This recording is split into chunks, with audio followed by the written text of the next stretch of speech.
Hello.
PS4 Remote Play. Keep that selected. And then match title, otherwise, yep, that's still fine. Keep that as it is. And disable capture cursor and multi-adapter compatibility. Now click done. Now you can see you have your PS4 on here and it is there ready to stream and be captured. So if I switch to one I already have set up, as you can see I have audio output capture enabled, which is something you do want to make sure. So if we go ahead and set this up, audio output capture, there we go, add source. Right there, and make sure that is actually capturing all of the stuff coming out of your speakers connected to your PC.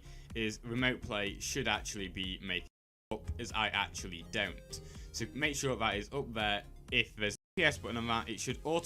So I've now signed in to my primary account, and then you're going to want to switch screen by pressing the PS button. As you can see, that has switched screens, and I am now on my primary account to be able to stream from the PS4. And if you play this, if your PC is connected to the same display as your PS to Streamlabs, be hooked, and then you want to select the streaming service you want to do.